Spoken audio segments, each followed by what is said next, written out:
আমেরিকার নিউ ইয়র্কে প্রিয় বন্ধু সহকর্মীকে কাছে পেয়ে উচ্ছ্বসিত নায়ক ও সংসদ সদস্য ফেরদৌস আহমেদ। 22 এপ্রিল নিজের ফেসবুকে সেই উচ্ছ্বাসের কথাই প্রকাশ করেছেন অভিনেতা। এদিন মৌসুমীর আপ্যায়নের বেশ কয়েকটি ছবি সামাজিক যোগাযোগ মাধ্যমে পোস্ট করেন ফেরদৌস। জানান, চিত্রনায়িকা মৌসুমী তার প্রিয় একজন মানুষ, প্রিয় নায়িকা, প্রিয় বন্ধু, প্রিয় সহকর্মী এবং বিভিন্ন দিক দিয়ে অভিনেতার ভীষণ কাছের একজন মানুষ। দীর্ঘদিন পর নিউ ইয়র্কে সেই মানুষটার সঙ্গেই তার দেখা এবং সেই সঙ্গে অভিনেতা নেটিজেনদের সঙ্গে ভাগ করে নিয়েছেন মৌসুমীর বাসায় কাটানো সুন্দর মুহূর্তের কথাও।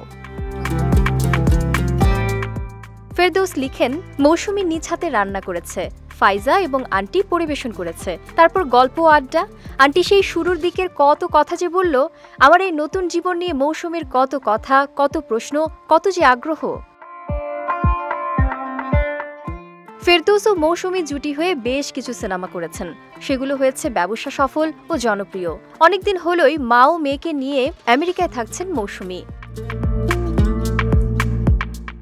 সম্প্রতি নিউ ইয়র্কের জামাইকা পারফর্মিং আর্টস সেন্টারে শুরু হওয়া সুচিত্রা সেন আন্তর্জাতিক বাংলা চলচ্চিত্র উৎসবের উদ্বোধন করেন ফেরদৌস আহমেদ।